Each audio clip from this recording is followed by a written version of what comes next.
Beautifully engineered sound. Manual. Oh, okay. There's the joiner and the feet and a cleaning cloth. So you got these feet.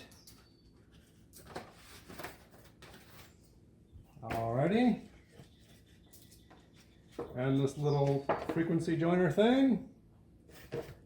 Okay. Yes, I know it's very interesting. I understand that. Okay.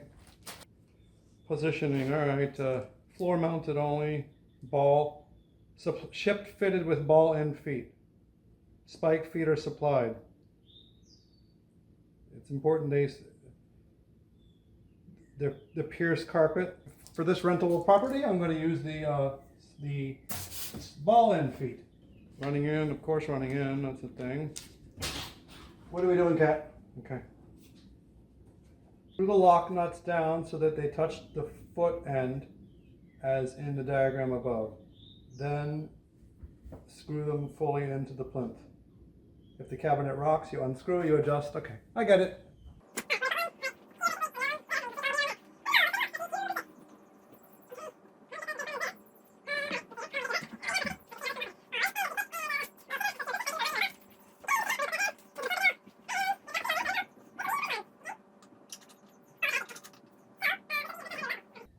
No worries. Oh.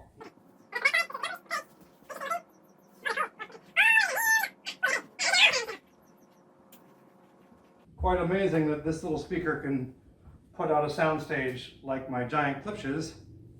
Seems hard to believe, frankly, that a 15-inch driver for the bass. This has a 6.5-inch driver times 2. The cabinet is touted. The whole reason I bought these was because the man who made the Marantz amplifier that I like so much, that died in the fire, he loved these speakers. So I just figured they were probably staged together.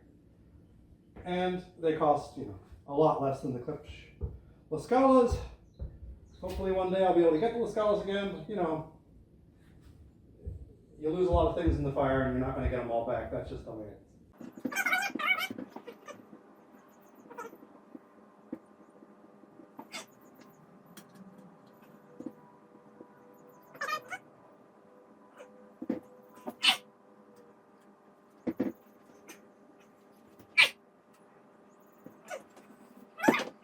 Oh, it does have a grill. Good. I thought they didn't come with a grill. I wasn't very happy about that, to be honest. I prefer the grill. Well, let's put the grill on there.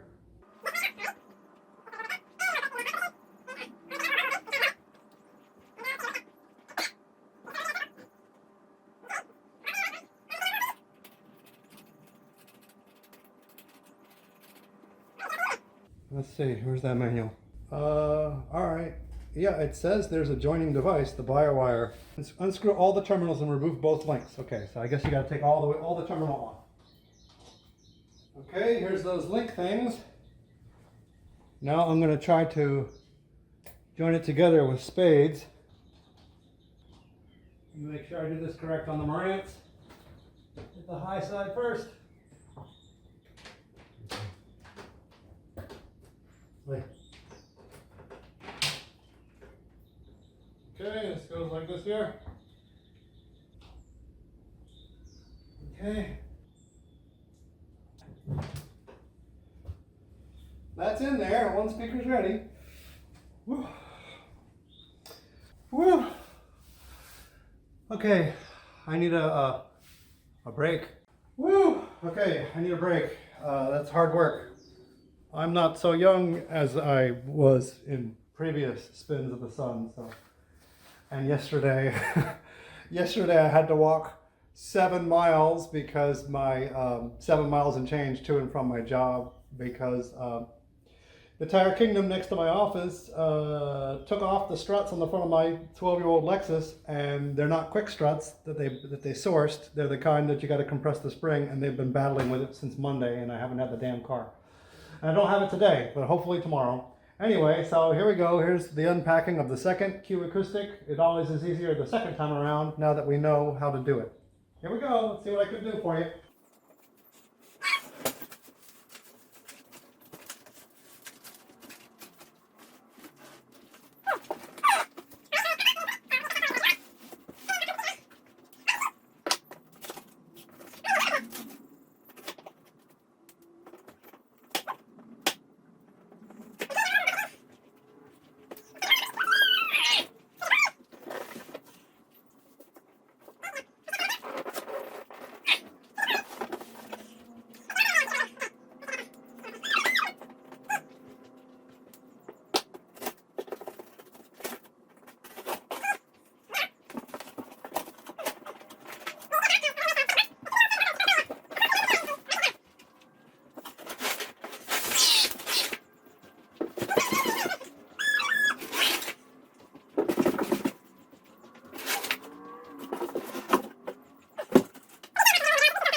So there you have it. Half the cost of the Klipsch's that died in the fire. Not as cool to me. Whatever. You can always find something to complain about, you know? You're not going to be made whole when you lose everything because you got to deal with the State Farm guy. Well, there you go. Their loudspeaker's all right. I'm going to let them break in like that for a little while. Go do some cleanup. I don't know what he did with it, but it comes with these little high frequency jumper things. And one of the cats grabbed this thing and put it God knows where. So, oh well. Hey, that was fun. Thanks for watching. See you next time. Bye-bye.